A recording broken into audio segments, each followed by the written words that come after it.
No. Padaan nga kami dito sa bahay ng biyanan ko. At may naisip na naman akong katangahan.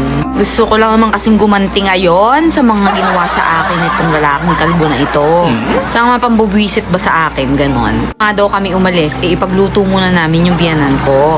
Siya na daw ang magluluto pero sabi ko ako na lang kasi naghuhugas pa siya ng plato. Habang naghuhugas nga siya ng plato, may naisip na naman ako. Matagal ko na kasi itong gustong gayahin sa mga nakikita ko. Matagal naman na kasi itong trending. Nilagyan ko nga ng asin yung sandok. Tapos ipapatikim ko sa kanya. Ang tagal ngang malusaw nung asin, naiinip na ako. Kaya hinalo-halo ko na ng kaunti para malusaw na siya ng mabilis. At malapit na nga siyang malusaw. Grabe. Nakakabahan ako dyan kasi nga baka magalit. Kung nga sabi ko tikman niya na.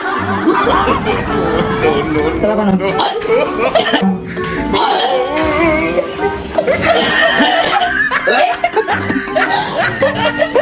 Sarap.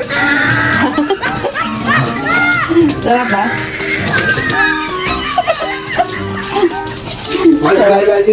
Napamura nga siya sa akin ng bongga dahil talagang masakit daw sa lalamunan. Hindi daw nakakatuwa yung aking biro. Sabi ko masarap naman, di ba?